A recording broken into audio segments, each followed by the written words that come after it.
ਵਾਹਿਗੁਰੂ ਜੀ ਕਾ ਖਾਲਸਾ ਵਾਹਿਗੁਰੂ ਜੀ ਕੀ ਫਤਿਹ। ਬੀਬੀ ਕੌਲਾਂ ਜੀ ਜਿਨ੍ਹਾਂ ਦੀ ਯਾਦ ਦੇ ਵਿੱਚ ਅੰਮ੍ਰਿਤਸਰ ਵਿਖੇ ਕੌਲਸਰ ਨਾਮੀ ਸਰੋਵਰ ਉਸਰਿਆ ਹੋਇਆ ਹੈ। ਉਹਨਾਂ ਦਾ ਇਤਿਹਾਸ ਜੋ ਇਤਿਹਾਸਕਾਰਾਂ ਨੇ ਲਿਖਿਆ ਹੈ ਜਾਂ ਜੋ ਮਿਸ਼ਨਰੀ ਕਾਲਜਾਂ ਦੇ ਵਿੱਚ ਪੜ੍ਹਾਇਆ ਜਾਂਦਾ ਹੈ, ਉੱਥੇ ਇਹ ਦੱਸਿਆ ਜਾਂਦਾ ਹੈ ਕਿ ਇਹ ਬੀਬੀ ਕੌਲਾਂ ਇੱਕ ਕਾਜੀ ਦੀ ਮੁੱਲ ਖਰੀਦੀ ਹੋਈ ਗੁਲਾਮ ਸੀ, ਦਾਸੀ ਸੀ, ਕੁਨੀਜ ਸੀ, ਪਰ ਇਹ ਖੁੱਲ੍ਹੇ ਵਿਚਾਰਾਂ ਵਾਲੀ ਸੀ। ਧਾਰਮਿਕ ਕੱਟੜਤਾ ਦੇ ਵਿੱਚ ਇਸ ਦਾ ਵਿਸ਼ਵਾਸ ਨਹੀਂ ਸੀ। ਸਾਈਂ ਮੀਆਂ ਮੀਰ ਜੀ ਦੀ ਸੰਗਤ ਕਰਦਿਆਂ ਹੋਇਆਂ ਇਸ ਦਾ ਗੁਰੂ ਘਰ ਦੇ ਨਾਲ, ਗੁਰਬਾਣੀ ਦੇ ਨਾਲ ਪਿਆਰ ਬਣਿਆ ਔਰ ਇਹ ਗੁਰੂ ਹਰਗੋਬਿੰਦ ਪਾਤਸ਼ਾਹ ਮਹਾਰਾਜ ਜੀ ਦੀ ਸ਼ਰਨ ਦੇ ਵਿੱਚ ਆਈ ਔਰ ਸਤਿਗੁਰਾਂ ਨੇ ਇਸ ਦੇ ਰਹਿਣ ਵਾਸਤੇ ਇੱਕ ਵੱਖਰਾ ਮਕਾਨ ਅੰਮ੍ਰਿਤਸਰ ਵਿਖੇ ਤਿਆਰ ਕਰਵਾਇਆ। ਇਹ ਸੰਖੇਪ ਜਿਹਾ ਇਤਿਹਾਸ ਜਿਸ ਤਰੀਕੇ ਦੇ ਨਾਲ ਸਾਨੂੰ ਪੜ੍ਹਾਇਆ ਜਾਂਦਾ ਹੈ, ਪਰ ਇਸ ਇਤਿਹਾਸਕ ਘਟਨਾ ਨੂੰ ਜਿਹੜੀ ਰੰਗਤ ਕਵੀ ਸੰਤੋਖ ਸਿੰਘ ਨੇ ਸੂਰਜ ਪ੍ਰਕਾਸ਼ ਗ੍ਰੰਥ ਦੇ ਅੰਦਰ ਦਿੱਤੀ ਹੈ, ਜਿਸ ਤਰੀਕੇ ਦੇ ਨਾਲ ਇਸ ਸਾਰੀ ਘਟਨਾ ਨੂੰ ਵਿਗਾੜ ਕੇ ਸੰਤੋਖ ਸਿੰਘ ਨੇ ਲਿਖਿਆ ਹੈ ਔਰ ਬੜੇ ਵਿਸਥਾਰ ਦੇ ਵਿੱਚ ਲਿਖਿਆ ਹੈ, ਉਹ ਮੈਂ ਅੱਜ ਦੇ ਐਪੀਸੋਡ ਦੇ ਵਿੱਚ ਆਪ ਜੀ ਦੇ ਨਾਲ ਸੰਖੇਪ ਦੇ ਵਿੱਚ ਸਾਰੀ ਘਟਨਾ ਸਾਂਝੀ ਕਰਨ ਦਾ ਯਤਨ ਕਰਾਂਗਾ, ਕਿਉਂਕਿ ਸੂਰਜ ਪ੍ਰਕਾਸ਼ ਗ੍ਰੰਥ ਦੇ ਅੰਦਰ ਇਸ ਦੇ ਸੰਬੰਧ ਵਿੱਚ ਤਕਰੀਬਨ 7-8 ਅਧਿਆਏ ਹਨ, ਜਿਸ ਦਾ ਭਾਵ ਹੈ ਕਿ ਬਹੁਤ ਜ਼ਿਆਦਾ ਵਿਸਥਾਰ ਦੇ ਵਿੱਚ ਇਸ ਸਾਰੀ ਘਟਨਾ ਨੂੰ ਸੰਤੋਖ ਸਿੰਘ ਨੇ ਲਿਖਿਆ ਹੈ। ਪਰ ਸੰਖੇਪ ਦੇ ਵਿੱਚ ਉਹ ਘਟਨਾ ਅੱਜ ਆਪਾਂ ਵਿਚਾਰਾਂਗੇ ਔਰ ਨਾਲ ਦੀ ਨਾਲ ਸਕਰੀਨ ਦੇ ਉੱਤੇ ਜਿਹੜੀਆਂ ਪੰਕਤੀਆਂ ਕਵੀ ਸੰਤੋਖ ਸਿੰਘ ਨੇ ਲਿਖੀਆਂ ਹਨ ਇਸ ਘਟਨਾ ਨੂੰ ਬਿਆਨ ਕਰਨ ਵਾਲੀਆਂ, ਉਹ ਵੀ ਆਪ ਜੀ ਦੇਖ ਸਕੋਗੇ।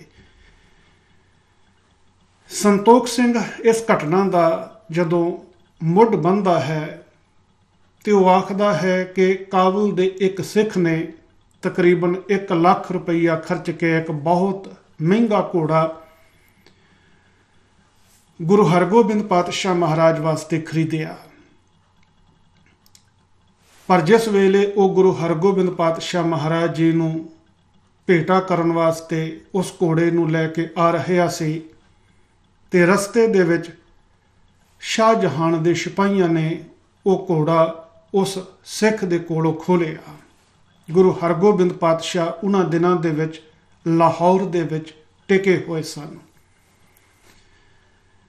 ਉਸ ਸਿੱਖ ਨੇ ਆਣ ਕੇ ਗੁਰੂ ਹਰਗੋਬਿੰਦ ਪਾਤਸ਼ਾਹ ਮਹਾਰਾਜ ਜੀ ਦੇ ਪਾਸ ਪੁਕਾਰ ਕੀਤੀ ਤੇ ਗੁਰੂ ਹਰਗੋਬਿੰਦ ਪਾਤਸ਼ਾਹ ਮਹਾਰਾਜ ਜੀ ਨੇ ਉਸ ਸਿੱਖ ਨੂੰ ਦਿਲਾਸਾ ਦਿੱਤਾ, ਉਸ ਸਿੱਖ ਨੂੰ ਹੌਸਲਾ ਦਿੱਤਾ ਔਰ ਦੂਸਰੇ ਪਾਸੇ ਉਹ ਕੀਮਤੀ ਘੋੜਾ ਜਿਸ ਵੇਲੇ ਸ਼ਾਹਜਹਾਨ ਦੇ ਤਬੇਲੇ ਦੇ ਵਿੱਚ ਅਪੜਿਆ, ਸੰਤੋਖ ਸਿੰਘ ਕਹਿੰਦਾ ਹੈ ਕਿ ਉਸ ਘੋੜੇ ਨੇ ਚੌਥਾ ਪੈਰ ਆਪਣਾ ਧਰਤੀ ਤੇ ਲਾਉਣਾ ਬੰਦ ਕਰ ਦਿੱਤਾ। ਉਸ ਦੀ ਬਿਮਾਰੀ ਹਕੀਮਾਂ ਦੀ, ਵੈਦਾਂ ਦੀ ਸਮਝ ਦੇ ਵਿੱਚ ਨਾ ਆਈ ਤੇ ਆਖਰਕਾਰ ਉਸ ਸ਼ਾਹਜਹਾਨ ਬਾਦਸ਼ਾਹ ਨੇ ਉਹ ਘੋੜਾ ਆਪਣੇ ਇੱਕ ਕਾਜੀ ਰੁਸਤਮ ਖਾਨ ਨੂੰ ਦੇ ਦਿੱਤਾ ਇਨਾਮ ਵਜੋਂ। ਜਿਸ ਵੇਲੇ ਉਹ ਘੋੜਾ ਲੈ ਕੇ ਕਾਜੀ ਆਪਣੇ ਘਰ ਵੱਲ ਨੂੰ ਜਾ ਰਿਹਾ ਸੀ ਤੇ ਰਸਤੇ ਦੇ ਵਿੱਚ ਗੁਰੂ ਹਰਗੋਬਿੰਦ ਪਾਤਸ਼ਾਹ ਮਹਾਰਾਜ ਜੀ ਦਾ ਡੇਰਾ ਸੀ। ਉਸ ਡੇਰੇ ਦੇ ਕੋਲ ਦੀ ਉਹ ਕਾਜੀ ਉਸ ਘੋੜੇ ਨੂੰ ਲੈ ਕੇ ਲੰਘਿਆ।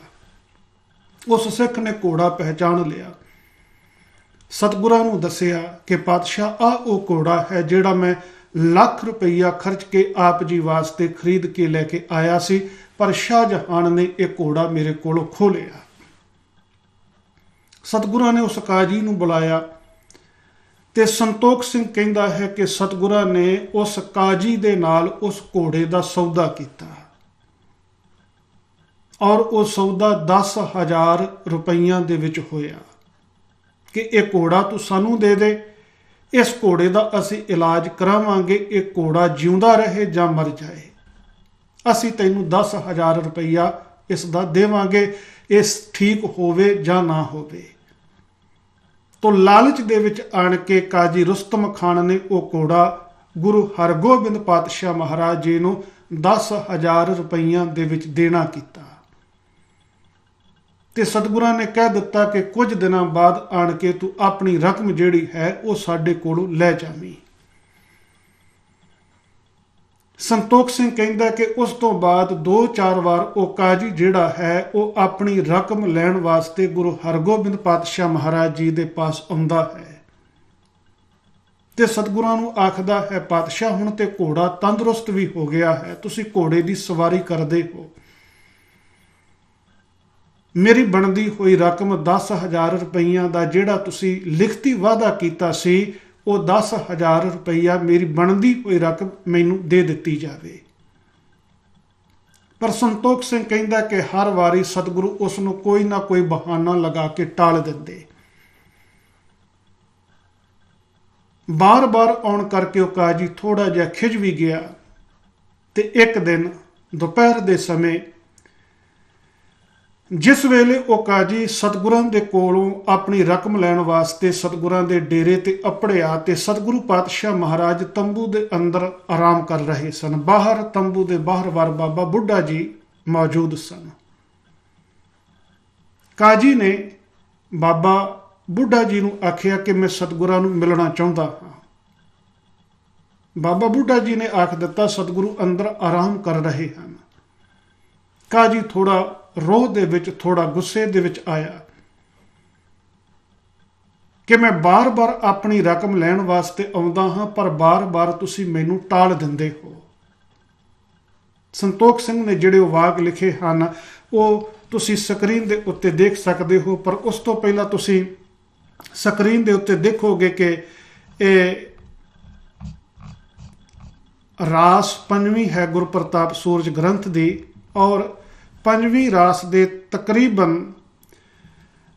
ਜਦੋਂ ਤੁਸੀਂ 15ਵਾਂ ਅਧਿਆਇ ਦੇਖਦੇ ਹਾਂ ਕਿ ਕਾਬਲ ਦੇ ਸਿੱਖ ਤੋਂ ਸ਼ਾਹ ਨੇ ਘੋੜਾ ਖੋਇਆ, ਉਸ ਤੋਂ ਬਾਅਦ 16ਵਾਂ ਅਧਿਆਇ ਆਉਂਦਾ ਹੈ ਕਿ ਬਿਮਾਰ ਘੋੜਾ ਕਾਜੀ ਤੋਲਿਆ।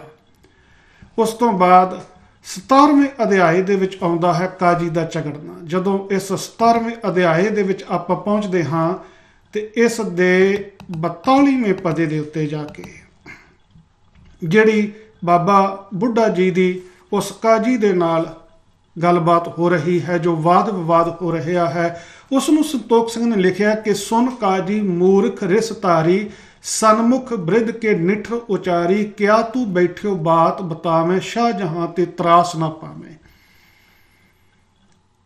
ਉਸ ਕਾਜੀ ਨੇ ਆਖ ਦਿੱਤਾ ਬਾਬਾ ਬੁੱਢਾ ਜੀ ਨੂੰ ਕਿ ਤੂੰ ਹਰ ਵਾਰੀ ਇੱਥੇ ਬੈਠ ਕੇ ਬਾਤਾਂ ਬਣਾਉਂਦਾ ਹੈ, ਹਰ ਵਾਰੀ ਮੈਨੂੰ ਬਹਾਨੇ ਲਗਾ ਕੇ ਟਾਲ ਦਿੰਦਾ ਹੈ, ਤੁਹਾਨੂੰ ਬਾਦਸ਼ਾਹ ਤੋਂ ਸ਼ਾਹਜਹਾਨ ਤੋਂ ਤੁਹਾਨੂੰ ਤਰਾਸ ਨਹੀਂ ਆਉਂਦਾ, ਤੁਹਾਨੂੰ ਡਰ ਨਹੀਂ ਆਉਂਦਾ ਕਿ ਇੱਕ ਬਿਰ ਕਹਿ ਕਰ ਹਜ਼ਰਤ ਨਾਲ ਲੈ ਹੂੰ ਬਨ ਦਮਾਦ ਤਿਸ ਕਾਲ। ਮੈਂ ਅਜੇ ਤੁਹਾਡਾ ਲਿਹਾਜ਼ ਕਰਦਾ ਹਾਂ, ਮੈਂ ਆਪ ਤੁਹਾਡੇ ਕੋਲੋਂ ਪੈਸੇ ਮੰਗਣ ਵਾਸਤੇ ਆਉਂਦਾ ਹਾਂ। ਜੇ ਆਪ ਜੀ ਨੇ ਇਸ ਤਰੀਕੇ ਦੇ ਨਾਲ ਮੇਰੇ ਪੈਸੇ ਨਾ ਦਿੱਤੇ ਤੇ ਫਿਰ ਕੀ ਹੋਵੇਗਾ? ਮੈਂ ਹਜ਼ਰਤ ਦੇ ਕੋਲ ਜਾ ਕੇ, ਸ਼ਾਹਜਹਾਨ ਦੇ ਕੋਲ ਜਾ ਕੇ ਸ਼ਿਕਾਇਤ ਕਰਾਂਗਾ ਤੇ ਫਿਰ ਕੀ ਹੋਏਗਾ? ਲੈਹੋਂ ਬਨ ਦਮਾਦ ਤਿਸ ਕਾਲ, ਫਿਰ ਮੈਂ ਤੁਹਾਡਾ ਜਵਾਈ ਬਣ ਕੇ ਤੁਹਾਡੇ ਕੋਲੋਂ ਪੈਸੇ ਲਵਾਂਗਾ।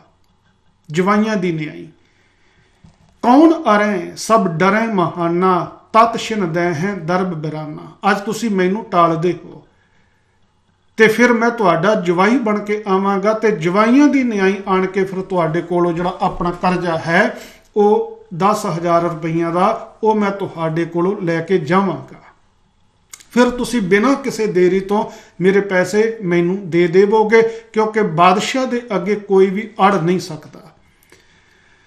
ਤੇ ਸੰਤੋਖ ਸਿੰਘ ਲਿਖਦਾ ਕਿ ਜਿਸ ਵੇਲੇ ਕਾਜੀ ਨੇ ਇਹ ਧਮਕੀ ਦਿੱਤੀ ਤੇ ਸੁਣ ਬ੍ਰਿਧ ਭਾਖਿਓ ਸਹਿਜ ਸੁਭਾਏ ਤੁਮਰੇ ਗੁਰ ਦਮਾਦ ਬਣ ਜਾਏ ਤੋ ਕੈਸੇ ਧਨ ਲੈਬੋ ਕਰੇ ਅਰਪਣ ਨਿਜ ਤਨਜਾ ਕੋ ਕਰੇ। ਬਾਬਾ ਬੁੱਢਾ ਜੀ ਨੇ ਅੱਗੋਂ ਜਵਾਬ ਇਹ ਦਿੱਤਾ, ਸਹਿਜ ਸੁਭਾਏ ਆਖਿਆ ਕਿ ਤੁਮਰੇ ਗੁਰ ਦਮਾਦ ਬਣ ਜਾਏ।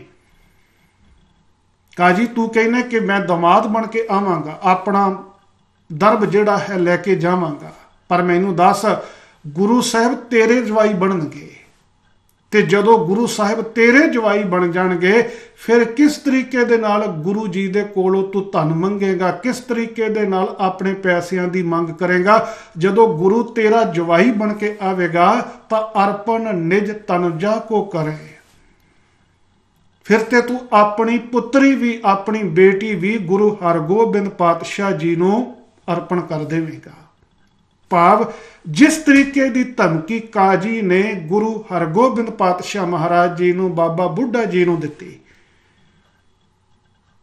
ਕਿ ਜੇ ਸ਼ਰਾਫਤ ਦੇ ਨਾਲ ਮੇਰਾ ਕਰਜ਼ਾ ਤੁਸੀਂ ਮੈਨੂੰ ਵਾਪਸ ਨਾ ਮੋੜਿਆ, ਉਹ 10,000 ਰੁਪਈਆ ਮੇਰਾ ਬਣਦਾ ਹੋਇਆ ਮੈਨੂੰ ਨਾ ਦਿੱਤਾ, ਮੈਂ ਜਵਾਈਆਂ ਦੀ ਨਿਆਈ ਆਵਾਂਗਾ ਬਾਦਸ਼ਾਹ ਦੀ ਸਹਾਇਤਾ ਲੈ ਕੇ, ਤੇ ਤੁਹਾਡੇ ਕੋਲੋਂ ਆਪਣਾ ਧਨ 10,000 ਰੁਪਈਆ ਲੈ ਕੇ ਜਾਵਾਂਗਾ। ਤੇ ਬਦਲੇ ਦੇ ਵਿੱਚ ਉਸੇ ਅੰਦਾਜ਼ ਦੇ ਵਿੱਚ ਬਾਬਾ ਬੁੱਢਾ ਜੀ ਨੇ ਉਸ ਕਾਜੀ ਨੂੰ ਧਮਕੀ ਦੇ ਦਿੱਤੀ ਔਰ ਆਖਿਆ ਕਿ ਤੂੰ ਕਹਿੰਦਾ ਮੈਂ ਜਵਾਈ ਬਣ ਕੇ ਆਵਾਂਗਾ, ਦੇਖੀ ਗੁਰੂ ਸਾਹਿਬ ਤੇਰੇ ਜਵਾਈ ਬਣਨਗੇ, ਤੇ ਜਦੋਂ ਗੁਰੂ ਸਾਹਿਬ ਤੇਰੇ ਜਵਾਈ ਬਣਨਗੇ ਫਿਰ ਗੁਰੂ ਜੀ ਦੇ ਕੋਲੋਂ ਤੂੰ ਪੈਸੇ ਕਿਵੇਂ ਮੰਗੇਗਾ, ਫਿਰ ਤੇ ਆਪਣੀ ਬੇਟੀ ਵੀ ਤੂੰ ਗੁਰੂ ਸਾਹਿਬ ਜੀ ਨੂੰ ਅਰਪਣ ਕਰ ਦੇਵੇਂਗਾ। ਕਵੀ ਸੰਤੋਖ ਸਿੰਘ ਕਹਿੰਦਾ ਕਿ ਇਹ ਬਾਬਾ ਬੁੱਢਾ ਜੀ ਦੀ ਔਰ ਉਸ ਕਾਜੀ ਦੀ ਆਪਸ ਦੇ ਵਿੱਚ ਉਸ ਦਿਨ ਤਕਰਾਰ ਹੋਈ, ਜਿਸ ਤੋਂ ਬਾਅਦ ਕਠੋਰ ਵਾਕ ਬੋਲਦਾ ਹੋਇਆ ਉਹ ਕਾਜੀ ਵਾਪਸ ਆਪਣੇ ਡੇਰੇ ਨੂੰ ਚਲਿਆ ਗਿਆ। ਇਸ ਤੋਂ ਬਾਅਦ ਅੱਗੇ 18ਵਾਂ ਅਧਿਆਇ ਸ਼ੁਰੂ ਹੁੰਦਾ ਹੈ, ਜਿਸ ਦਾ ਸਿਰਲੇਖ ਹੈ ਕਾਜੀ ਤੇ ਕੌਲਾਂ। ਔਰ ਇਸ ਅਧਿਆਇ ਦੇ ਵਿੱਚ ਕਵੀ ਸੰਤੋਖ ਸਿੰਘ ਲਿਖਦੇ ਨੇ ਕਿ ਜਿਸ ਵੇਲੇ ਬਾਬਾ ਬੁੱਢਾ ਜੀ ਦਾ ਕਾਜੀ ਦੇ ਨਾਲ ਝਗੜਾ ਹੋ ਰਿਹਾ ਸੀ ਤੇ ਅੰਦਰ ਗੁਰੂ ਹਰਗੋਬਿੰਦ ਪਾਤਸ਼ਾਹ ਮਹਾਰਾਜ ਇਹਨਾਂ ਦੀ ਆਪਸੀ ਗੱਲਬਾਤ ਨੂੰ ਸੁਣਦੇ ਪਏ ਸਨ। ਕਾਜੀ ਆਰ ਬ੍ਰਿਧ ਬਾਦ ਕੋ ਸੁਨਿਓ ਗੁਰੂ ਨਿਜ ਸ਼ਰੋਨ, ਅਤ ਸੰਚਤ ਚਿਤ ਮੈਂ ਭਏ ਬੈਠੇ ਅੰਤਰ ਮੌਨ। ਤੇ ਗੁਰੂ ਹਰਗੋਬਿੰਦ ਪਾਤਸ਼ਾਹ ਜੀ ਨੇ ਅੰਦਰ ਬੈਠਿਆਂ ਨੇ ਜਦੋਂ ਕਾਜੀ ਤੇ ਬਾਬਾ ਬੁੱਢਾ ਜੀ ਦੀ ਇਸ ਗੱਲਬਾਤ ਨੂੰ ਸੁਣਿਆ ਤੇ ਗੁਰੂ ਹਰਗੋਬਿੰਦ ਪਾਤਸ਼ਾਹ ਮਹਾਰਾਜ ਆਪਣੇ ਚਿੱਤ ਦੇ ਅੰਦਰ ਵਿਚਾਰਦੇ ਹਨ ਕਿ ਇਹ ਕਿਆ ਬ੍ਰਿਧ ਮੁਖ ਬਾਕ ਅਲਾਨਾ ਕਾਜੀ ਕੋ ਦਾਮਾਦ ਮੁਝ ਠਾਨਾ, ਕਿ ਬਾਬਾ ਬੁੱਢਾ ਜੀ ਨੇ ਇਹ ਵਾਕ ਕੀ ਕਹਿ ਦਿੱਤੇ। ਉਹਨਾਂ ਨੇ ਇਸ ਗੱਲਬਾਤ ਦੇ ਵਿੱਚ ਮੈਨੂੰ ਉਸ ਕਾਜੀ ਦਾ ਦਮਾਦ ਠਹਿਰਾ ਦਿੱਤਾ। ਝਗੜਤ ਲੜਤ ਸੁਕਰੋਧ ਉਪਾਇਓ, ਹਮ ਬੈਠੇ ਕੋ ਸ਼ਰਾਪ ਅਲਾਇਓ, ਕਿ ਆਪਸ ਦੇ ਵਿੱਚ ਝਗੜਦਿਆਂ ਬਾਬਾ ਬੁੱਢਾ ਜੀ ਨੇ ਮੈਨੂੰ ਸ਼ਰਾਪ ਦੇ ਦਿੱਤਾ। ਅਸਮੰਜਸ हमको बड़ भय, जे दमाद काजी बन गए, जग अप जस पसरें जै कहाँ, कहें सिख एकीनस कहाँ। जे असी काजी दे दमाद बन गए तो फिर जगत दे विच साडा अपजस होवेगा। लोकी आखणगे गुरु हरगोबिंद पातशाह ने एक ही कीता, माता सुनत कहें क्या बैन, पिख अजोगता किसहू न दैन, क्या हम करें न बने उपाय, सब जग में अपवाद चलाए। जदों साडे माता गंगा जी इस सारी घटना के संबंध विच सुनणगे, माता जी सानू की आखणगे, सारे जगत दे विच साडा अपजस होवेगा। कवि संतोख सिंह जी दे बोल ने कहन लगे, अस चितवत चित कर थिर लोचन पए, सोच बस सोच विमोचन, दो दिश ते अतिशय कठिनाई, किं त्यागै किं करें बनाई। कि गुरु हरगोबिंद पातशाह महाराज ਜਿਹੜੇ ਹੋਰਨਾਂ ਦੀਆਂ ਸੋਚਾਂ ਨਾਸ਼ ਕਰਨ ਵਾਲੇ ਹਨ, ਆਪ ਸੋਚਾਂ ਦੇ ਵਿੱਚ ਪੈ ਗਏ ਕਿ ਮੇਰੇ ਵਾਸਤੇ ਤੇ ਬੜਾ ਇਹ ਦੁਬਦਾ ਦਾ ਮਾਹੌਲ ਬਣ ਗਿਆ। दो दिशा ने, दो पासे ने, किस पासे वाल मैं जावां, किस दी गल मन्नी जाए। जेकर बाबा बुढ़ा जी की गल मन्नी जाती है, मैं उस काजी का जवाई बनता हाँ, संसार दे विच मेरा अपजस होवेगा। माता गंगा जी वो भी मैनू जिहड़े है फिटकारा पाउणगे। पर दूसरे पासे उतै अमेल तुर्कनी लियावन, इत बड़ सिख को बाक हटावन, जिनके बचन संग हम जन्मे, जिसको कहो प्रधान सुरन में। पर दूसरे पासे एक पासे ते जे बाबा बुढ़ा जी का बचन मन के मैं काजी का जवाई बनता हाँ, काजी की लड़की नूं विआह के लियाउंदा हाँ, तुर्कनी नूं घर लैके आउंदा हाँ, संसार दे विच मेरा अपजस होवेगा। माता गंगा जी की नाराजगी जिहड़ी है वो मैनू सहारनी पवेगी। ਪਰ ਦੂਸਰੇ ਪਾਸੇ ਜੇਕਰ ਮੈਂ ਇਹ ਕੁਝ ਨਹੀਂ ਕਰਦਾ ਤੇ ਇਤ ਵੱਡ ਸਿੱਖ ਕੋ ਬਾਕ ਹਟਾਵਨ। ਬਾਬਾ ਬੁੱਢਾ ਜੀ ਬੜੇ ਮਹਾਨ ਸਿੱਖ ਨੇ, ਇੰਨੇ ਮਹਾਨ ਸਿੱਖ ਨੇ। ਗੁਰੂ ਹਰਗੋਬਿੰਦ ਪਾਤਸ਼ਾਹ ਮਹਾਰਾਜ ਵਿਚਾਰਦੇ ਨੇ ਕਿ ਮੇਰਾ ਤੇ ਜਨਮ ਹੀ ਇਹਨਾਂ ਦੇ ਬਚਨਾਂ ਦੇ ਨਾਲ ਹੋਇਆ ਸੀ। ਇਹ ਤੇ ਸਾਰੇ ਦੇਵਤਿਆਂ ਤੋਂ ਸ਼੍ਰੋਮਣੀ ਦੇਵਤੇ ਨੇ। ਜੇਕਰ ਮੈਂ ਅਜਿਹਾ ਨਹੀਂ ਕਰਦਾ ਤੇ ਬਾਬਾ ਬੁੱਢਾ ਜੀ ਦਾ ਆਖਿਆ ਹੋਇਆ ਵਾਕ ਜਿਹੜਾ ਹੈ ਉਹ ਝੂਠਾ ਪੈ ਜਾਵੇਗਾ। ਜੋ ਬਾਬਾ ਬੁੱਢਾ ਜੀ ਨੇ ਉਸ ਕਾਜੀ ਨੂੰ ਆਖਿਆ ਕਿ ਗੁਰੂ ਹਰਗੋਬਿੰਦ ਪਾਤਸ਼ਾਹ ਤੇਰੇ ਜਵਾਈ ਬਣਨਗੇ, ਗੁਰੂ ਹਰਗੋਬਿੰਦ ਪਾਤਸ਼ਾਹ ਨੂੰ ਤੂੰ ਆਪਣੀ ਲੜਕੀ ਜਿਹੜੀ ਹੈ ਉਹ ਅਰਪਣ ਕਰੇਗਾ। ਤੇ ਜਿਹੜਾ ਵਾਕ ਬਾਬਾ ਬੁੱਢਾ ਜੀ ਨੇ ਆਖਿਆ ਹੈ, ਫਿਰ ਉਹ ਆਖਿਆ ਹੋਇਆ ਵਾਕ ਜਿਹੜਾ ਹੈ ਉਹ ਝੂਠਾ ਪੈ ਜਾਏਗਾ।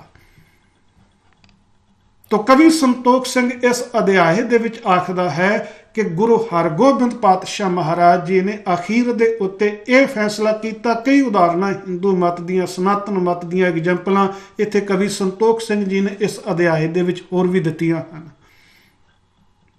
ਪਰ ਅਖੀਰ ਦੇ ਉੱਤੇ ਸਤਿਗੁਰਾਂ ਨੇ ਫੈਸਲਾ ਇਹ ਕੀਤਾ ਕਿ ਚਾਹੇ ਜਗਤ ਜੋ ਮਰਜ਼ੀ ਆਖੇ, ਚਾਹੇ ਮਾਤਾ ਗੰਗਾ ਜੀ ਵੀ ਮੇਰੇ ਨਾਲ ਨਾਰਾਜ਼ ਹੋ ਜਾਵਣ, ਪਰ ਜੋ ਬਾਬਾ ਬੁੱਢਾ ਜੀ ਨੇ ਵਾਕ ਆਖ ਦਿੱਤਾ ਹੈ, ਮੈਂ ਬਾਬਾ ਬੁੱਢਾ ਜੀ ਦੇ ਆਖੇ ਹੋਏ ਵਾਕ ਨੂੰ ਝੂਠਾ ਨਹੀਂ ਪੈਣ ਦਿਆਂਗਾ, ਭਾਵੇਂ ਮੈਨੂੰ ਤੁਰਕਣੀ ਵੀ ਆਪਣੇ ਘਰ ਦੇ ਵਿੱਚ ਲਿਆਉਣੀ ਪੈ ਜਾਏ। ਪਰ ਬਾਬਾ ਬੁੱਢਾ ਜੀ ਜਿਨ੍ਹਾਂ ਦੇ ਬਚਨਾਂ ਦੇ ਨਾਲ ਮੇਰਾ ਜਨਮ ਹੋਇਆ ਹੈ, ਉਸ ਬਾਬਾ ਬੁੱਢਾ ਜੀ ਦੀ ਜ਼ੁਬਾਨ ਦੇ ਵਿੱਚੋਂ ਨਿਕਲੇ ਹੋਏ ਵਾਕ ਜਿਹੜੇ ਹਨ ਉਹ ਮੈਂ ਕਿਸੇ ਵੀ ਕੀਮਤ ਦੇ ਉੱਤੇ ਝੂਠੇ ਨਹੀਂ ਪੈਣ ਦੇਵਾਂਗਾ। ਸੰਤੋਖ ਸਿੰਘ ਕਹਿੰਦਾ ਕਿ ਗੁਰੂ ਹਰਗੋਬਿੰਦ ਪਾਤਸ਼ਾਹ ਮਹਾਰਾਜ ਜੀ ਇਸ ਨਤੀਜੇ ਦੇ ਉੱਤੇ ਅਪੜੇ ਹਨ ਕਿ ਬਾਬਾ ਬੁੱਢਾ ਜੀ ਦੇ ਵਾਕ ਪੂਰੇ ਕਰਨ ਵਾਸਤੇ ਬੇਸ਼ੱਕ ਮੈਨੂੰ ਕਾਜੀ ਦੀ ਲੜਕੀ ਵੀ ਘਰ ਲਿਆਉਣੀ ਪੈ ਜਾਏ, ਕਾਜੀ ਦੀ ਲੜਕੀ ਕੱਢ ਕੇ ਵੀ ਲਿਆਉਣੀ ਪੈ ਜਾਏ, ਉਧੇਲ ਕੇ ਵੀ ਲਿਆਉਣੀ ਪੈ ਜਾਏ, ਮੈਂ ਕਾਜੀ ਦੀ ਲੜਕੀ ਨੂੰ ਆਪਣੇ ਘਰ ਲੈ ਕੇ ਆਵਾਂਗਾ, ਪਰ ਬਾਬਾ ਬੁੱਢਾ ਜੀ ਦਾ ਵਾਕ ਝੂਠਾ ਨਹੀਂ ਪੈਣ ਦੇਵਾਂਗਾ। ਇਸੇ ਅਧਿਆਏ ਦੇ ਵਿੱਚ ਅੱਗੇ ਜਾ ਕੇ ਫਿਰ ਕਵੀ ਸੰਤੋਖ ਸਿੰਘ ਲਿਖਦੇ ਹਨ ਕਿ ਗੁਰੂ ਹਰਗੋਬਿੰਦ ਪਾਤਸ਼ਾਹ ਮਹਾਰਾਜ ਤਿਆਰ ਹੋਏ ਹਨ। ਉਹਨਾਂ ਨੇ ਆਪਣੇ ਤਨ ਦੇ ਉੱਤੇ ਖੂਬਸੂਰਤ ਬਸਤਰ ਪਹਿਨੇ ਹਨ, ਆਪਣੇ ਤਨ ਦੇ ਉੱਤੇ ਸਤਿਗੁਰਾਂ ਨੇ ਤਰ੍ਹਾਂ ਤਰ੍ਹਾਂ ਦਾ ਹਾਰ ਸ਼ਿੰਗਾਰ ਕੀਤਾ ਹੈ, ਤਰ੍ਹਾਂ ਤਰ੍ਹਾਂ ਦੇ ਜੇਵਰਾਤ ਪਹਿਨੇ ਹਨ, ਤਰ੍ਹਾਂ ਤਰ੍ਹਾਂ ਦੇ ਸ਼ਸਤਰ ਗੁਰੂ ਹਰਗੋਬਿੰਦ ਪਾਤਸ਼ਾਹ ਮਹਾਰਾਜ ਜੀ ਨੇ ਪਹਿਨੇ ਹਨ, ਔਰ ਆਪਣੇ ਸਰੀਰ ਦੇ ਉੱਤੇ ਸ਼ਸਤਰ ਵਸਤਰ ਸਜਾ ਕੇ ਗੁਰੂ ਹਰਗੋਬਿੰਦ ਪਾਤਸ਼ਾਹ ਮਹਾਰਾਜ ਘੋੜੇ ਤੇ ਸਵਾਰ ਹੋ ਕੇ ਉਸ ਕਾਜੀ ਦੇ ਘਰ ਵੱਲ ਨੂੰ ਚੱਲ ਪਏ ਹਨ। ਔਰ ਦੂਸਰੇ ਪਾਸੇ ਇਸੇ ਅਧਿਆਏ ਦੇ ਵਿੱਚ ਸੰਤੋਖ ਸਿੰਘ ਜੀ ਨੇ, ਤੁਸੀਂ ਸਕਰੀਨ ਦੇ ਉੱਪਰ ਦੇਖ ਸਕਦੇ ਹੋ ਕਿ ਜਦੋਂ ਉਸ ਕਾਜੀ ਦੀ ਲੜਕੀ ਦਾ ਨਕਸ਼ਾ ਕਵੀ ਸੰਤੋਖ ਸਿੰਘ ਖਿੱਚਦਾ ਹੈ, ਉਹ ਕਹਿੰਦਾ ਕਿ ਇੱਕ ਕਾਜੀ ਕੀ ਸੁਤਾ ਕੁਮਾਰੀ ਮਨੋ ਮਦਨ ਨਿਜ ਹਾਥ ਸੁਧਾਰੀ, ਕਿ ਕਾਜੀ ਦੀ ਇੱਕ ਲੜਕੀ ਸੀ, ਇਤਨੀ ਖੂਬਸੂਰਤ ਸੀ ਕਿ ਮਾਨੋ ਮਦਨ ਨਿਜ ਹਾਥ ਸੁਧਾਰੀ, ਭਾਵ ਮੰਨੋ ਵੀ ਕਾਮ ਦੇਵਤਾ ਨੇ ਆਪਣੇ ਹੱਥਾਂ ਦੇ ਨਾਲ ਉਸ ਦੇ ਸਰੀਰ ਨੂੰ ਸ਼ਿੰਗਾਰਿਆ ਹੋਵੇ, ਸਵਾਰਿਆ ਹੋਵੇ, ਬਣਾਇਆ ਹੋਵੇ, ਭਾਵ ਬਹੁਤ ਹੀ ਖੂਬਸੂਰਤ ਸੀ।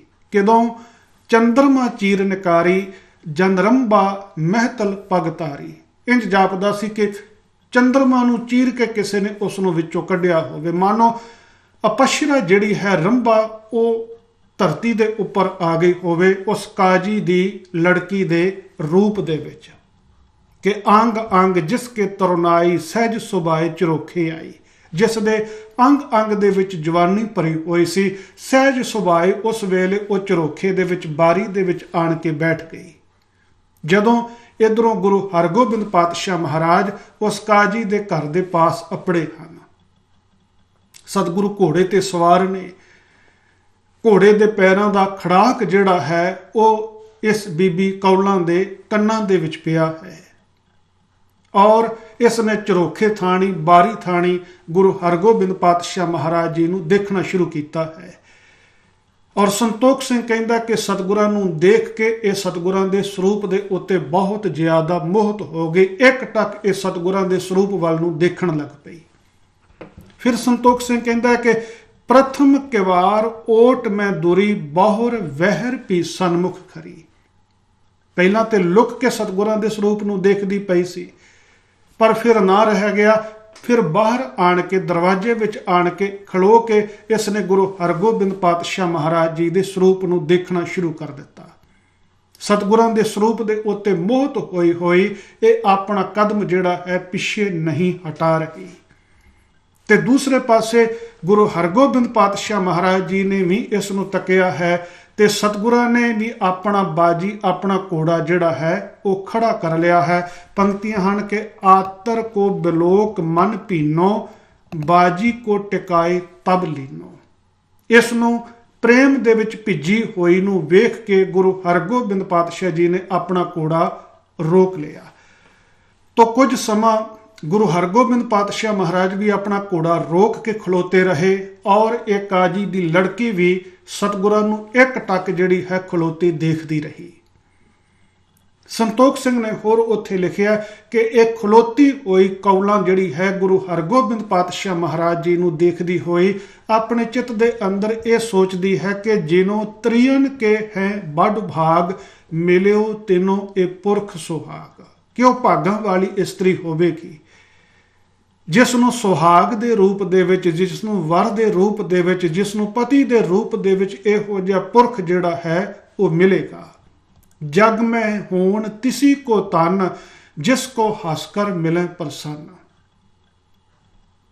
ਉਹ ਕੌਲਾਂ ਸੋਚਦੀ ਹੈ ਇਸ ਜਗਤ ਦੇ ਵਿੱਚ ਉਸੇ ਹੀ ਇਸਤਰੀ ਦਾ ਹੋਣਾ ਧਨ ਹੈ, ਸਫਲਾ ਹੈ, ਜਿਸ ਨੂੰ ਹੱਸ ਕੇ ਇਹੋ ਜਿਹਾ ਪੁਰਸ਼ ਜਿਹੜਾ ਹੈ ਉਹ ਮਿਲਦਾ ਹੋਵੇ। ਮੈਂ ਕਿਵੇਂ ਇਨਸੋਂ ਬੋਲਣ ਕਰੋ, ਨਹਿ ਚਨਾਰ ਮੈਂ ਪੂਰਬ ਤਰੋਂ। ਮੈਂ ਇਹਨਾਂ ਦੇ ਨਾਲ ਕਿਵੇਂ ਗੱਲ ਕਰਾਂ, ਮੇਰੀ ਇਹਨਾਂ ਦੇ ਨਾਲ ਕੋਈ ਜਾਣ ਪਛਾਣ ਨਹੀਂ ਹੈ। ਕੌਣ ਭੇਤ ਮੁਝ ਆਨ ਬਿਤਾਵੇ, ਮਿਲ ਬੋਲੇ ਬਿਨ ਮਨ ਅਕੁਲਾਵੇ। ਕੌਣ ਮੇਰੀ ਇਹਨਾਂ ਦੇ ਨਾਲ ਸਾਂਝ ਪਵਾ ਸਕਦਾ ਹੈ। ਇਹਨਾਂ ਦੇ ਨਾਲ ਗੱਲਬਾਤ ਕਰਨ ਤੋਂ ਬਗੈਰ ਮੇਰਾ ਮਨ ਜਿਹੜਾ ਹੈ ਉਹ ਵਿਆਕੁਲ ਹੋ ਰਿਹਾ ਹੈ। ਕੋ ਉਪਾਏ ਮੈਂ ਕਰੂੰ ਕੁਪਾਗਨ, ਪਿੱਖ ਸਰੂਪ ਹੋਈ ਅਨੁਰਾਗਨ। ਮੈਂ ਕੀ ਉਪਾਅ ਕਰਾਂ ਜਿਸ ਕਰਕੇ ਮੈਨੂੰ ਅਪਾਗਣ ਨੂੰ ਇਹਨਾਂ ਦੇ ਨਾਲ ਗੱਲਬਾਤ ਕਰਨ ਦਾ ਮੌਕਾ ਮਿਲ ਜਾਏ। ਮੈਂ ਇਹਨਾਂ ਦਾ ਸਰੂਪ ਦੇਖ ਕੇ ਇਹਨਾਂ ਦੇ ਪਿਆਰ ਦੇ ਵਿੱਚ ਵੱਜ ਗਈ ਹਾਂ। ਤੋ ਸੰਤੋਖ ਸਿੰਘ ਕਹਿੰਦਾ ਕਿ ਕੁਝ ਸਮਾਂ ਇਸੇ ਤਰੀਕੇ ਦੇ ਨਾਲ ਇਹ ਵਰਤਾਰਾ ਵਰਤਿਆ। ਅਖੀਰ ਦੇ ਉੱਤੇ ਉਧਰੋਂ ਕਾਜੀ ਜਿਹੜਾ ਹੈ ਉਹ ਘਰ ਵਿਖੇ ਪਹੁੰਚਦਾ ਹੈ। ਗੁਰੂ ਹਰਗੋਬਿੰਦ ਪਾਤਸ਼ਾਹ ਮਹਾਰਾਜ ਆਪਣਾ ਘੋੜਾ ਤੋੜ ਕੇ ਆਪਣੇ ਡੇਰੇ ਆ ਜਾਂਦੇ ਹਨ, ਪਰ ਕਾਜੀ ਨੇ ਦੇਖ ਲਿਆ ਕਿ ਉਸ ਦੀ ਜਿਹੜੀ ਬੱਚੀ ਹੈ ਉਹ ਗੁਰੂ ਹਰਗੋਬਿੰਦ ਪਾਤਸ਼ਾਹ ਮਹਾਰਾਜ ਜੀ ਨੂੰ ਤੱਕ ਰਹੀ ਸੀ। ਤੋ ਕਾਜੀ ਨੇ ਗੁੱਸੇ ਦੇ ਵਿੱਚ ਆਣ ਕੇ, ਕ੍ਰੋਧ ਦੇ ਵਿੱਚ ਆਣ ਕੇ ਘਰ ਦੇ ਅੰਦਰ ਜਾ ਕੇ ਘਰ ਦੇ ਅੰਦਰੋਂ ਇੱਕ ਚਾਬੁਕ ਲਿਆਂਦੀ ਹੈ, ਇੱਕ ਸੋਟੀ ਲਿਆਂਦੀ ਹੈ ਔਰ ਉਸ ਚਾਬੁਕ ਦੇ ਨਾਲ ਉਸਨੇ ਕੌਲਾਂ ਨੂੰ ਕੁੱਟਣਾ ਸ਼ੁਰੂ ਕਰ ਦਿੱਤਾ ਹੈ। ਸੰਤੋਖ ਸਿੰਘ ਨੇ ਉਹ ਵਾਕ ਲਿਖੇ ਹਨ ਕਿ ਮਹਾ ਕ੍ਰੋਧ ਜਾਗਿਓ ਜਰ ਗਇਓ, ਸਦਨ ਪ੍ਰਵੇਸ਼ ਸ਼ੀਘਰ ਹੀ ਭਇਓ, ਨਿਜ ਤਨਜਾ ਕੋ ਪਿਖ ਰਿਸ ਪਰਿਓ, ਚਾਬਕ ਪਰਿਓ ਤੁਰੰਤ ਕਰ ਧਰਿਓ, ਮਾਰਤ ਭਇਓ ਤਰਾਸ ਮੈਂ ਠਾਨਾ, ਕਹਿਤ ਕਰੂਰ ਖੋਈ ਕੁਲ ਕਾਨਾ। ਗੁੱਸੇ ਦੇ ਵਿੱਚ ਆਣ ਕੇ ਉਸ ਨੇ ਕੌਲਾਂ ਨੂੰ ਚਾਬਕਾਂ ਦੇ ਨਾਲ ਕੁੱਟਣਾ ਸ਼ੁਰੂ ਕਰ ਦਿੱਤਾ ਹੈ। ਵੀ ਹਿੰਦਨ ਕੇ ਗੁਰ ਕੋ ਤੂੰ ਹੇਰੈ, ਜਨਮੀ ਕਹਾ ਮੰਦ ਤੂੰ ਮੇਰਾ, ਬਹੁ ਚਾਬਕ ਮਾਰੇ ਬਲ ਸੰਗ, ਉਤਰਿਓ ਚਰਮ ਲੱਗੇ ਸਭ ਅੰਗ। ਕਿ ਤੂੰ ਇੱਕ ਹਿੰਦੂਆਂ ਦੇ ਗੁਰੂ ਨੂੰ ਆਪਣੀਆਂ ਅੱਖਾਂ ਦੇ ਨਾਲ ਕਿਉਂ ਦੇਖਿਆ। ਬਹੁਤ ਜ਼ਿਆਦਾ ਚਾਬਕਾਂ ਦੇ ਨਾਲ ਮਾਰ ਕੇ ਸੰਤੋਖ ਸਿੰਘ ਕਹਿੰਦਾ ਹੈ ਕਿ ਉਸ ਕਾਜੀ ਨੇ ਇਸ ਲੜਕੀ ਦੇ ਤਨ ਦੀ ਚਮੜੀ ਤੱਕ ਜਿਹੜੀ ਹੈ ਉਹ ਉਧੇੜ ਦਿੱਤੀ। ਇਸ ਤੋਂ ਬਾਅਦ 19ਵੇਂ ਅਧਿਆਏ ਦੇ ਅੰਦਰ ਸੰਤੋਖ ਸਿੰਘ ਲਿਖਦਾ ਹੈ ਕਿ ਇਸ ਕੌਲਾਂ ਨੇ ਆਪਣੀ ਨੌਕਰਾਣੀ ਦੇ ਨਾਲ ਸਲਾਹ ਕਰਕੇ ਇੱਕ ਚਿੱਠੀ ਗੁਰੂ ਹਰਗੋਬਿੰਦ ਪਾਤਸ਼ਾਹ ਮਹਾਰਾਜ ਜੀ ਨੂੰ ਲਿਖ ਕੇ ਭੇਜੀ ਹੈ। ਉਸ ਚਿੱਠੀ ਦੇ ਵਿੱਚ ਸੰਤੋਖ ਸਿੰਘ ਦੇ ਬੋਲ ਹਨ ਕਿ ਇਸ ਨੇ ਲਿਖਿਆ ਕਿ ਮੈਂ ਸੁਣਿਆ ਹੈ ਕਿ ਜਿਹੜੇ ਤੁਹਾਡਾ ਦਰਸ਼ਨ ਕਰਦੇ ਹਨ ਉਹਨਾਂ ਨੂੰ ਤੇ ਜਮਾਂ ਦੀ ਸਜ਼ਾ ਤੋਂ ਵੀ ਮੁਕਤੀ ਮਿਲ ਜਾਂਦੀ ਹੈ, ਪਰ ਪਤਾ ਨਹੀਂ ਮੇਰੇ ਭਾਗ ਸ਼ਾਇਦ ਮਾੜੇ ਹਨ ਕਿ ਮੈਂ ਇੱਕ ਘੜੀ ਪਲ ਦੇ ਸਮੇਂ ਵਾਸਤੇ ਆਪ ਜੀ ਦਾ ਦਰਸ਼ਨ ਕੀਤਾ, ਪਰ ਆਪ ਜੀ ਦੇ ਦਰਸ਼ਨ ਕਰਨ ਦੇ ਬਦਲੇ ਦੇ ਵਿੱਚ ਤੇ ਮੈਨੂੰ ਬਹੁਤ ਜ਼ਿਆਦਾ ਚਾਬਕਾਂ ਦੀ ਮਾਰ ਜਿਹੜੀ ਹੈ ਉਹ ਮੇਰੇ ਪਿਤਾ ਦੇ ਕੋਲੋਂ ਪਈ ਹੈ। ਉਸ ਚਿੱਠੀ ਦੇ ਵਿੱਚ ਲਿਖਦੀ ਹੈ ਸੰਤੋਖ ਸਿੰਘ ਨੇ ਵਾਕ ਨੇ, ਤੁਸੀਂ ਦੇਖ ਸਕਦੇ ਹੋ ਵੀ ਏਕ ਘੜੀ ਮੈਂ ਦਰਸ਼ਨ ਕੀਨਾ, ਪ੍ਰੇਮ ਕਾਮਨਾ ਤੇ ਮਨ ਦੀਨਾ, ਮਾਰ ਕਹਿਰ ਕੀ ਮੋਹ ਪਰ ਹੋਈ, ਜਾਂਤੇ ਮੈਂ ਵਿਚਾਰ ਕਰ ਜੋਈ। ਇੱਕ ਘੜੀ ਤੁਹਾਡਾ ਦਰਸ਼ਨ ਕੀਤਾ, ਮੇਰੇ ਉੱਤੇ ਕਹਿਰ ਦੀ ਮਾਰ ਪਈ ਹੈ। ਹੁਣ ਮੈਂ ਇਹ ਸੋਚਦੀ ਹਾਂ ਵੇ ਜੇ ਤੁਮਰੇ ਨਿਤ ਦਰਸ਼ਨ ਕਰੈ, ਬਚਨ ਆਨੰਦ ਸੁਨ ਕੇ ਮਨ ਧਰੈ, ਤੈਨੂੰ ਸਜਾਏ ਨਿਰੰਤਰ ਚਹੀਅਤ, ਰੂਪ ਸੁਦਾ ਕੇ ਤਸਕਰ ਲਹੀਅਤ। ਜੇ ਇੱਕ ਘੜੀ ਤੁਹਾਡੇ ਦਰਸ਼ਨ ਕਰਨ ਦਾ ਇਹ ਫਲ ਮਿਲਿਆ ਕਿ ਮੇਰੇ ਉੱਤੇ ਕਹਿਰ ਦੀ ਮਾਰ ਪਈ, ਤੇ ਫਿਰ ਜਿਹੜੇ ਹਰ ਰੋਜ਼ ਤੁਹਾਡਾ ਦਰਸ਼ਨ ਕਰਦੇ ਹਨ, ਹਰ ਰੋਜ਼ ਤੁਹਾਡੇ ਬਚਨ ਸੁਣਦੇ ਹਨ, ਉਹਨਾਂ ਨੂੰ ਤੇ ਫਿਰ ਨਿਰੰਤਰ ਸਜ਼ਾ ਜਿਹੜੀ ਹੈ ਉਹ ਮਿਲਣੀ ਚਾਹੀਦੀ ਹੈ। ਸੋ ਇਸ ਤਰੀਕੇ ਦੇ ਨਾਲ ਆਪਣੇ ਅੰਦਰ ਦੀ ਵੇਦਨਾ, ਆਪਣੇ ਅੰਦਰ ਦੀ ਪੀੜਾ ਸੰਤੋਖ ਸਿੰਘ ਕਹਿੰਦਾ ਕਿ ਇਸ ਕੌਲਾਂ ਨੇ ਲਿਖ ਕੇ ਗੁਰੂ ਹਰਗੋਬਿੰਦ ਪਾਤਸ਼ਾਹ ਮਹਾਰਾਜ ਜੀ ਨੂੰ ਭੇਜੀ ਹੈ। ਆਪਣੀ ਨੌਕਰਾਣੀ ਦੇ ਹੱਥ ਇਸ ਨੇ ਉਹ ਚਿੱਠੀ ਸਤਿਗੁਰਾਂ ਵਾਸਤੇ ਭੇਜੀ ਹੈ। ਤੇ ਡੇਰੇ ਨਿਕਟ ਜਾਏ ਸਿੱਖ ਹੇਰਾ, ਦੇ ਕਾਗਦ ਗੁਰ ਕੋ ਇਸ ਬੇਰਾ, ਲੈ ਤਿਸ ਨੇ ਅਰਪਿਓ ਤਤਕਾਲਾ, ਪੜਿਓ ਖੋਲ ਕਰ ਅਖਿਲ ਹਵਾਲਾ। ਉਸ ਨੌਕਰਾਣੀ ਨੇ ਉਹ ਚਿੱਠੀ ਜਾ ਕੇ ਡੇਰੇ ਵਿੱਚ ਅੱਪੜ ਕੇ ਇੱਕ ਸਿੱਖ ਨੂੰ ਦਿੱਤੀ। ਸਿੱਖ ਨੇ ਇਹ ਚਿੱਠੀ ਗੁਰੂ ਹਰਗੋਬਿੰਦ ਪਾਤਸ਼ਾਹ ਮਹਾਰਾਜ ਤੱਕ ਪਹੁੰਚਾਈ ਹੈ ਤੇ ਸਤਿਗੁਰਾਂ ਨੇ ਉਸ ਚਿੱਠੀ ਨੂੰ ਖੋਲ ਕੇ ਪੜ੍ਹਿਆ ਹੈ। ਸਾਰਾ ਹਾਲ ਸਤਿਗੁਰਾਂ ਨੇ ਜਾਣਿਆ ਹੈ। ਲਿਖਿਆ ਹੈ ਕਿ ਪ੍ਰੇਮ ਆਤੁਰ ਦੀਨਾ ਬਹੁ ਡੀਠ, ਲਿਖਿਓ ਤਿਸੀ ਕਾਗਦ ਕੀ ਪੀਠ, ਜੋ ਜਹਾਜ ਚढ़ ਗਏ ਹਮਾਰੇ, ਦੀਨ ਦੁਨੀ ਹਮ ਤਿਸ ਰਖਵਾਰੇ। ਸਤਿਗੁਰਾਂ ਨੇ ਉਸੇ ਚਿੱਠੀ ਨੂੰ ਪੜ੍ਹ ਕੇ ਉਸੇ ਚਿੱਠੀ ਦੇ ਪਿਛਲੇ ਪਾਸੇ ਜਵਾਬ ਲਿਖ ਕੇ ਭੇਜ ਦਿੱਤਾ ਹੈ ਕਿ ਜਿਹੜੇ ਲੋਕ ਸਾਡੇ ਜਹਾਜ਼ੇ ਚੜ੍ਹ ਜਾਂਦੇ ਹਨ, ਜਿਹੜੇ ਸਾਡੇ ਸਿੱਖ ਬਣ ਜਾਂਦੇ ਹਨ, ਅਸੀਂ ਦੀਨ ਦੁਨੀਆ ਦੇ ਅੰਦਰ ਉਹਨਾਂ ਦੇ ਰਖਵਾਲੇ ਹੁੰਦੇ ਹਾਂ। ਉਹਨਾਂ ਨੂੰ ਫਿਰ ਕਿਸੇ ਕਿਸਮ ਦੀ ਕੋਈ ਸਜ਼ਾ ਜਿਹੜੀ ਹੈ ਉਹ ਭੋਗਣੀ ਨਹੀਂ ਪੈਂਦੀ।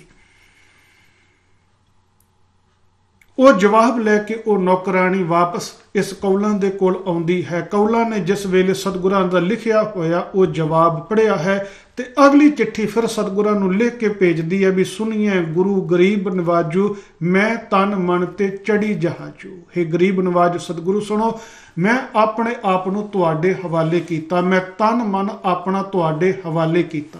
ਮੈਂ ਅੱਜ ਤੋਂ ਮਾਨੋ ਤੁਹਾਡੇ ਜਹਾਜ਼ ਦੇ ਵਿੱਚ ਸਵਾਰ ਹੋ ਗਈ ਹਾਂ। ਇਸ ਵਾਸਤੇ ਆਪ ਸੰਭਾਰੋ ਗਹੀਏ ਬਾਹੂ, ਕਰੋ ਸੇਵ ਦਾਸੀ ਪਗ ਪਾਹੂ। ਆਪ ਮੇਰੀ ਸੰਭਾਲ ਕਰੋ, ਮੈਂ ਦਾਸੀ ਬਣ ਕੇ ਆਪ ਜੀ ਦੇ ਚਰਨਾਂ ਦੀ ਸੇਵਾ ਕਰਨੀ ਚਾਹੁੰਦੀ ਹਾਂ। ਤੋ ਸੰਤੋਖ ਸਿੰਘ ਕਹਿੰਦਾ ਕਿ ਫਿਰ ਇਹ ਚਿੱਠੀ ਜਿਹੜੀ ਹੈ ਇਸ ਨੌਕਰਾਣੀ ਨੇ ਗੁਰੂ ਹਰਗੋਬਿੰਦ ਪਾਤਸ਼ਾਹ ਮਹਾਰਾਜ ਤੱਕ ਪਹੁੰਚਾਈ ਹੈ।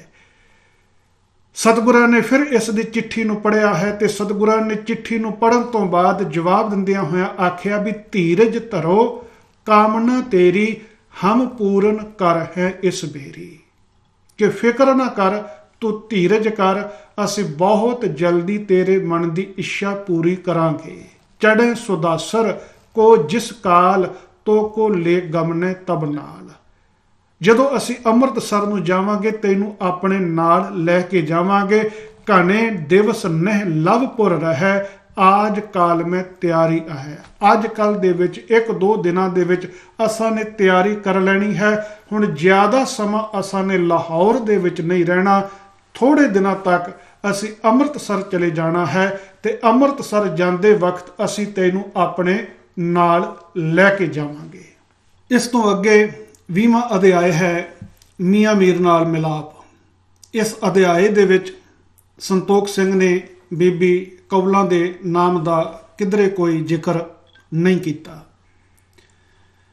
ਇਸ ਤੋਂ ਅਗਾਂਹ 21ਵਾਂ ਅਧਿਆਇ ਜਿਸ ਵੇਲੇ ਚੱਲਦਾ ਹੈ ਉਹਦੇ ਵਿੱਚ ਸੰਤੋਖ ਸਿੰਘ ਜ਼ਿਕਰ ਕਰਦਾ ਹੈ ਕਿ ਉਸ ਦਿਨ ਤੋਂ ਬਾਅਦ ਕੌਲਾਂ ਨੇ ਆਪਣਾ ਖਾਣਾ ਪੀਣਾ ਬੰਦ ਕਰ ਦਿੱਤਾ। ਸਾਰਾ ਦਿਨ ਉਹ ਆਪਣੇ ਮੁਖ ਦੇ ਉੱਤੇ ਕੱਪੜਾ ਲੈ ਕੇ ਲੇਟੀ ਰਹਿੰਦੀ ਹੈ। ਸਤਿਗੁਰਾਂ ਦੇ ਵਿਛੋੜੇ ਦੇ ਵਿੱਚ ਉਹ ਤੜਫਦੀ ਹੈ। ਤੋ ਕੁਝ ਸਮਾਂ ਇਸ ਤਰੀਕੇ ਦੇ ਨਾਲ ਬਤੀਤ ਹੋਣ ਤੋਂ ਬਾਅਦ ਇੱਕ ਸ਼ਾਮ ਉਸ ਨੇ ਦਾਸੀ ਨੂੰ ਫਿਰ ਕੋਲ ਬੁਲਾਇਆ ਹੈ ਔਰ ਦਾਸੀ ਨੂੰ ਫਿਰ ਗੁਰੂ ਹਰਗੋਬਿੰਦ ਪਾਤਸ਼ਾਹ ਮਹਾਰਾਜ ਪਾਸ ਭੇਜਿਆ ਹੈ ਇਹ ਸੁਨੇਹਾ ਦੇ ਕੇ ਕਿ ਪਾਤਸ਼ਾਹ ਮੇਰੇ ਤੇ ਕਿਰਪਾ ਕਰੋ, ਤੁਹਾਡੇ ਦਰਸ਼ਨਾਂ ਤੋਂ ਬਗੈਰ ਮੇਰੀ ਜਿੰਦ ਸਰੀਰ ਦੇ ਵਿੱਚੋਂ ਨਿਕਲਦੀ ਪਈ ਹੈ। ਕਿਰਪਾ ਕਰੋ ਆਣ ਕੇ ਮੈਨੂੰ ਤੁਸੀਂ ਦਰਸ਼ਨ ਦੇਵੋ ਔਰ ਮੇਰੀ ਮਰਦੀ ਹੋਈ ਦੇ ਪ੍ਰਾਣ ਜਿਹੜੇ ਹਨ ਉਹ ਬਚਾ ਲਵੋ। ਸੰਤੋਖ ਸਿੰਘ ਦੇ ਵਾਕ ਨੇ ਵੀ ਕਿਰਪਾ ਕਰੋ ਬਰ ਬਦਨ ਦਿਖਾਵੋ, ਮੁਝ ਮਰਤੀ ਕੇ ਪ੍ਰਾਣ ਬਚਾਵੋ। ਕੌਲਾਂ ਦਾ ਇਹ ਸੁਨੇਹਾ ਲੈ ਕੇ ਉਦਾਸੀ ਫਿਰ ਗੁਰੂ ਹਰਗੋਬਿੰਦ ਪਾਤਸ਼ਾਹ ਮਹਾਰਾਜ ਜੀ ਦੇ ਪਾਸ ਅੱਪੜਦੀ ਹੈ। ਸ਼ਾਮ ਵੇਲੇ ਤਿਮਰ ਭਇਓ ਪਿਖ ਗਮਨੀ ਡੇਰੇ, ਹਾਥ ਜੋੜ ਕਰ ਖਰੀ ਅਗੇਰੇ। ਉਹਨੇ ਹੱਥ ਜੋੜ ਕੇ ਗੁਰੂ ਹਰਗੋਬਿੰਦ ਪਾਤਸ਼ਾਹ ਮਹਾਰਾਜ ਜੀ ਦੇ ਸਨਮੁਖ ਖਲੋ ਕੇ ਬੇਨਤੀ ਕੀਤੀ ਹੈ ਕਿ ਸੁਨੋ ਪੀਰ ਜੀ, ਤੁਮ ਸਭ ਜਾਨੋ ਭਈ ਬਿਕਲ ਬੋ ਕਹਾਂ ਬਖਾਨੋ, ਦਰਸ਼ਨ ਕੋ ਤਰਫਤ ਦਿਨ ਰੈਣ, ਮਹਾਦੀਨ ਮੁਝ ਸੋ ਕਹਿ ਬੈਨ। ਪਾਤਸ਼ਾਹ ਤੁਸੀਂ ਸਾਰਾ ਕੁਝ ਜਾਣਦੇ ਹੋ, ਤੁਹਾਡੇ ਦਰਸ਼ਨਾਂ ਵਾਸਤੇ ਕੌਲਾਂ ਤੜਫਦੀ ਪਈ ਹੈ। ਉਹ ਬਹੁਤ ਜ਼ਿਆਦਾ ਦੀਨ ਹੈ। ਉਸਨੇ ਮੈਨੂੰ ਇਹ ਆਖਿਆ ਹੈ ਕਿ ਗੁਰ ਟਿਗ ਜਾਹੋ ਦੇਹੋ ਸੁਧ ਮੇਰੀ, ਬੇਤੇ ਨਾ ਦਿਨ ਸੰਮਤ ਸਮਹੇਰੀ, ਕਿ ਜਾ ਕੇ ਸਤਿਗੁਰਾਂ ਨੂੰ ਮੇਰੀ ਖਬਰ ਦੇਵੋ। ਮੇਰਾ ਇੱਕ ਇੱਕ ਦਿਨ ਜਿਹੜਾ ਹੈ ਬੀਤਣ ਤੇ ਨਹੀਂ ਆਉਂਦਾ। ਇੱਕ ਇੱਕ ਦਿਨ ਜਿਹੜਾ ਹੈ ਮਾਨੋ ਇੱਕ ਇੱਕ ਸਾਲ ਦੇ ਬਰਾਬਰ ਹੋ ਕੇ ਬਤੀਤ ਹੋ ਰਿਹਾ ਹੈ। ਭਰੀ ਪ੍ਰਿਅੰਕ ਬਹੁਤ ਬਿਲ ਲਾਵੈ, ਹਾਏ ਹਾਏ ਮੁਖ ਸਭਨ ਸੁਨਾਵੇਂ। ਪਾਤਸ਼ਾਹ ਸਾਰਾ ਦਿਨ ਉਹ ਪਲੰਘ ਦੇ ਉੱਤੇ ਪਈ ਰਹਿੰਦੀ ਹੈ ਔਰ ਸਾਰਾ ਦਿਨ ਆਪਣੀ ਜ਼ਬਾਨ ਤੋਂ ਹਾਏ ਹਾਏ ਕਰਦੀ ਰਹਿੰਦੀ ਹੈ। ਇਹ ਵੱਖਰੀ ਗੱਲ ਹੈ ਕਿ ਜਾਣੈ ਸਕਲ ਚੋਟ ਤਨ ਲਾਗੀ, ਲਖੈ ਨਾ ਪੀਰ ਛਪੀ ਅੰਦਰਾਖੀ। ਕਿ ਕੌਲਾਂ ਦੇ ਪਰਿਵਾਰ ਦੇ ਮੈਂਬਰ ਇਹ ਸਮਝਦੇ ਹਨ ਕਿਉਂਕਿ ਇਸ ਨੂੰ ਉਸ ਦਿਨ ਚਾਬਕਾਂ ਦੀ ਮਾਰ ਪਈ ਸੀ, ਚਾਬਕਾਂ ਦੀ ਮਾਰ ਮਾਰ ਕੇ ਇਸ ਦੇ ਤਨ ਦੀ ਚਮੜੀ ਉਧੇੜ ਦਿੱਤੀ ਗਈ ਸੀ, ਸ਼ਾਇਦ ਉਸੇ ਪੀੜਾ ਦੇ ਵਿੱਚ ਇਹ ਹਾਏ ਹਾਏ ਕਰਦੀ ਹੈ, ਵਿਰਲਾਪ ਕਰਦੀ ਹੈ। ਪਰ ਪਾਤਸ਼ਾਹ ਅਸਲ ਦੇ ਵਿੱਚ ਉਹ ਆਪ ਜੀ ਦੇ ਵਿਛੋੜੇ ਦੇ ਵਿੱਚ ਤੜਫਦੀ ਪਈ ਹੈ, ਆਪ ਜੀ ਨੂੰ ਉਡੀਕਦੀ ਪਈ ਹੈ। ਤੋ ਸੰਤੋਖ ਸਿੰਘ ਕਹਿੰਦਾ ਵੀ ਕਿਰਪਾ ਧਾਰ ਕਰਬਾ ਕਾ ਲਾਏ, ਧਰੋ ਧੀਰ ਅਬ ਬਿਲਮ ਨ ਕਾਏ, ਡੇਰਾ ਕੂਚ ਕਰਾਵੇਂ ਪ੍ਰਾਤੀ, ਤੁਝ ਲੈ ਸੰਗ ਚੜ੍ਹੇ ਅਮਰਾਤੀ। ਸਤਿਗੁਰਾਂ ਨੇ ਸੁਣਿਆ ਹੈ ਤੇ ਸਤਿਗੁਰਾਂ ਨੇ ਆਖਿਆ ਹੈ ਕਿ ਧੀਰਜ ਕਰੋ, ਹੁਣ ਬਹੁਤੀ ਦੇਰ ਨਹੀਂ ਲੱਗੇਗੀ। ਅਸੀਂ ਕੱਲ ਸਵੇਰ ਨੂੰ ਇੱਥੋਂ ਕੂਚ ਕਰ ਜਾਣਾ ਹੈ ਔਰ ਕੱਲ ਸ਼ਾਮ ਨੂੰ, ਕੱਲ ਰਾਤ ਨੂੰ ਅਸੀਂ ਉਸ ਕੌਲਾਂ ਨੂੰ ਆਪਣੇ ਨਾਲ ਲੈ ਕੇ ਚਲੇ ਜਾਵਾਂਗੇ। ਸੋ ਇਸ ਵਾਸਤੇ ਦਾਸੀ ਨੂੰ ਸਤਿਗੁਰੂ ਆਖਦੇ ਨੇ ਕਿ ਜਾ ਕੇ ਕੌਲਾਂ ਨੂੰ ਇਹ ਸੁਨੇਹਾ ਦੇ ਕਿ ਹੁਣ ਤੈਨੂੰ ਬਹੁਤ ਜ਼ਿਆਦਾ ਉਡੀਕ ਕਰਨ ਦੀ ਜ਼ਰੂਰਤ ਨਹੀਂ ਪਵੇਗੀ।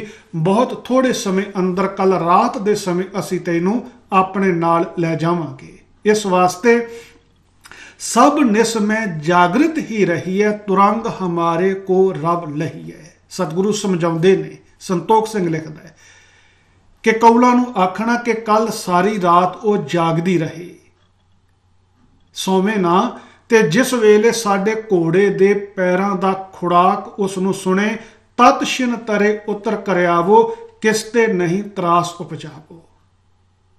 ਉਸ ਵੇਲੇ ਉਹ ਆਪਣੇ ਘਰ ਦੇ ਚੁਬਾਰੇ ਤੋਂ ਹੇਠਾਂ ਉਤਰ ਆਵੇ, ਕਿਸੇ ਤੋਂ ਉਸ ਨੂੰ ਡਰਨ ਦੀ ਜ਼ਰੂਰਤ ਨਹੀਂ ਹੈ। ਕੋਈ ਨਾ ਜਾਣ ਸਕੈ ਲੈ ਚਲੈ, ਆਗੇ ਜਾਏ ਸੈਨ ਸੰਗ ਮਿਲੇ। ਕੋਈ ਵੀ ਜਾਣ ਨਹੀਂ ਸਕੇਗਾ, ਕਿਸੇ ਨੂੰ ਵੀ ਕੁਝ ਪਤਾ ਨਹੀਂ ਚੱਲੇਗਾ। ਅਸੀਂ ਉਸ ਨੂੰ ਇਸ ਤਰੀਕੇ ਦੇ ਨਾਲ ਆਪਣੇ ਘੋੜੇ ਤੇ ਲੈ ਕੇ ਚਲੇ ਜਾਵਾਂਗੇ ਤੇ ਅਗਾਂਹ ਜਾ ਕੇ ਸਾਡੀ ਸੈਨਾ ਜਿਹੜੀ ਹੈ ਉਹ ਸਾਡੀ ਉਡੀਕ ਕਰਦੀ ਹੋਏਗੀ। ਅਸੀਂ ਆਪਣੀ ਸੈਨਾ ਦੇ ਨਾਲ ਜਾ ਕੇ ਮਿਲ ਜਾਵਾਂਗੇ।